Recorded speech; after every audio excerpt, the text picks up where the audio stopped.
د اسلامي امارت سرتیرو په کابل کې د داود خان روغتون افغان ځواکونه پر ډزو ویشتلي او وژلي. درنو لیدونکو ستړي مه شئ. د ولسواکۍ لومړي مرستیال امر الله صالح یادونه کړې چې د ولسواکۍ د پرځېدو پر مهال د اګست پر 14 او 19 د دوانۍ یا دوشنبې او درېنۍ یا سې شنبې په ورځو کې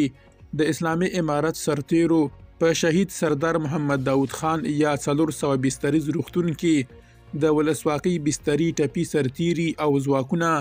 یو شهیدان کړل او وروسته یې ورته جسدونه په کانټینر کې کېښودل چې بیا د سره صلیب له لوري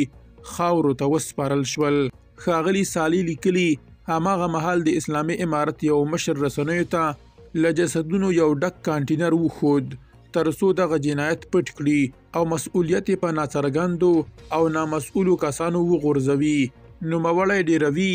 د دوحې دسیسې طراحان له وړاندې خپلو سپانسر شوو رسنیو سره په اړیکه کې وو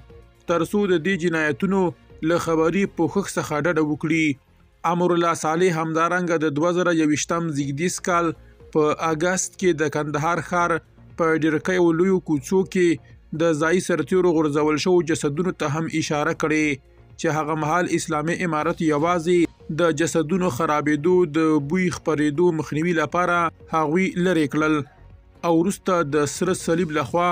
خاورو ته وسپارل شول. دغه کسان ډیرکی هغه مهال د ښاروالۍ لخوا د بینومه او نښانه کسانو چې کورنۍ نه دي موندل شوي د کندهار ښار په څنډو کې په یوې هدیره کې خاورو ته وسپارل شول.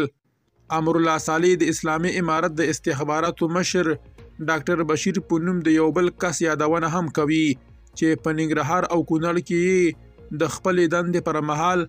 په 2021 او 2022 زیږدیز کلونو کې له محکمې او پوښتنې پرته شاوخوا 1200 کسان وژلي دي. درنو لیدونکو له ملتیا مو مننه.